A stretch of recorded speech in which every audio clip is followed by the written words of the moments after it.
Right guys, we're back in B&M today with the hopes that the Dicksonia Antarctica Tree ferns that are new in stock at B&M would be here. Unfortunately at my Colville store there were none in stock, but what I've done for the video is to show you what's in stock in other stores, go over pricing, we'll also go over ultimately whether you should buy these or not, also give you a bit of a care guide as well here. Just wanted to show you the Persian silk trees back in stock as well. It was in store, coming in at just £32.50, reasonable sized plant here, and these are deciduous and should be hardy for the UK. Great pairing plant as well for your tropicals. But we'll jump back to my garden to show you some of my tree ferns. I do grow a variety, everything from your 1 foot to your 6 foot, and kind of go over the care guide as we take a look at these as well. So back in my garden now, the Dicksonia Antarctica Tree fern, a little bit about the plant itself. So this is typically native to areas like Tasmania as well as southern Australia. With these here, they are hardy down to around about the -8 to -10 for short periods. They will require a brief bit of winter protection, which I'll do a full video on later in the year when it comes to the time. You can just see here looking at one of my 3-foot trunks. So this will be equivalent to the size that you can get in B&M now, with B&M now offering from 1 foot, 2 foot, 3 foot and 4 foot size trunks. Quite decent size trunks from the appearance of the pictures, as you can see. Just as we're looking here, this is a different type of tree fern, but just show you as an example of some of the more rarer stuff. This is your Dicksonia squarosa. This one is from New Zealand. But back to the Dicksonia Antarctica here. With these here, the big brown trunk you're looking at, this is actually a root mass. So all of this is roots here.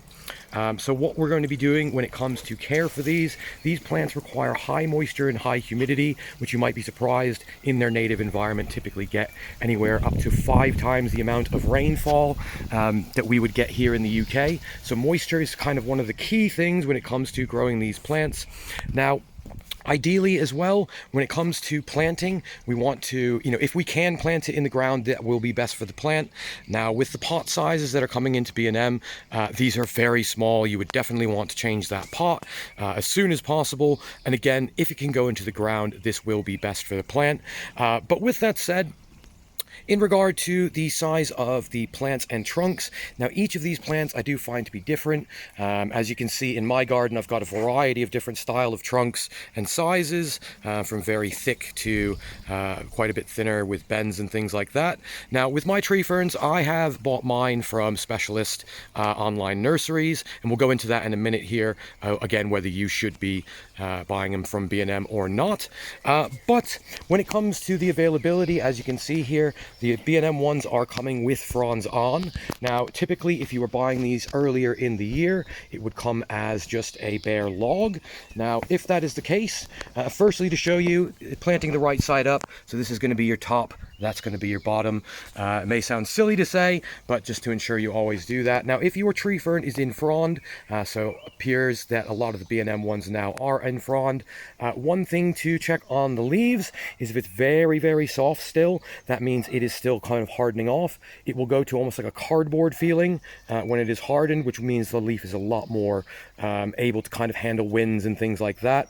When it comes to planting these, ideally, if you can plant these in a sort of shade to part shade, they do generally enjoy that kind of environment better. I do have a few of mine in full sun, as you can see here, and they have been doing all right in full sun. So it's not to say that you can't plant these in full sun, but just simply to bear in mind they will be happier when it comes to part shade or shade. When we are planting, generally we want to use a nutrient-rich compost or something that's highly rich in nutrients, decomposed leaves, things like that. Ideally, mimicking the forest floor where these would typically come from. So these typically would grow along kind of the gullies and streams, which you can see in my garden. I have tried to kind of replicate this here with the water. As you can see with the streams, we've got approximately 25 tree ferns out here. So again, helps with the moisture and building the humidity. But going back to the B&M tree ferns, so one thing we want to have a look at when we are looking at these in store, you want to look into the crown or the top of the tree fern here. If it already has fronds, you may not see any new ones, but if it's still emerging, you'll see what's called a knuckle inside of there, which just shows that it is sort of starting to grow. And when we're looking into the crown in here, Really, we want as wide of a crown inside there as we can. The smaller or the more closed of the crown does restrict the growth of the fronds inside. So ideally, the larger the kind of opening we can have in here is going to be best. Once again, just looking for kind of that room for these fronds to grow.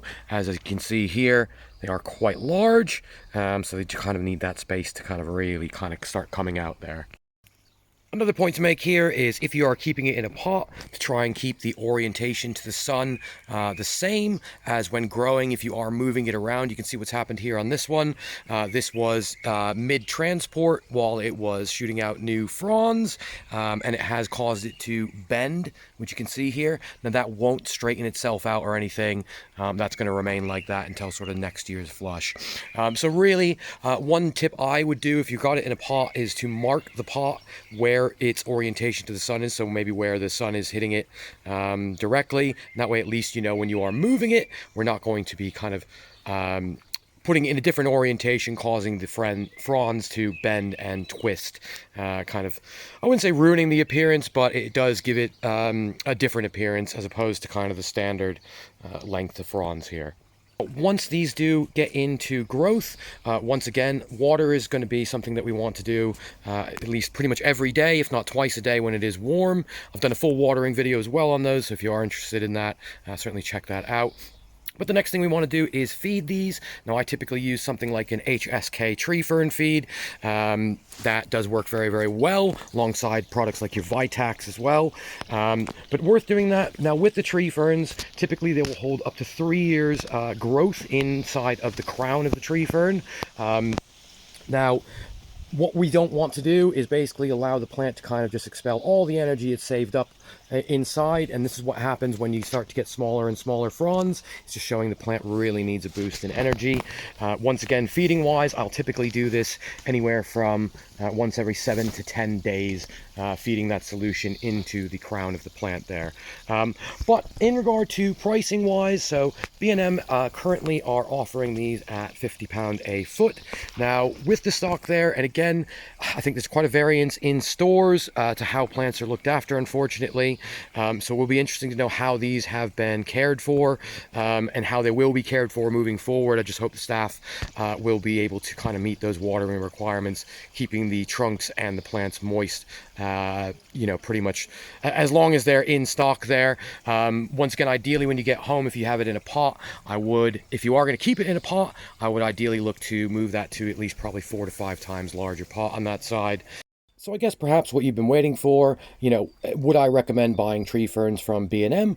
And I think with this trial, I think it's fantastic that it is now kind of offered and seen by people, you know, in person by the public. It's definitely a plant that, you know, when you see it in person, it is definitely quite a stunning plant. I definitely have a particular love for these and an addiction for these.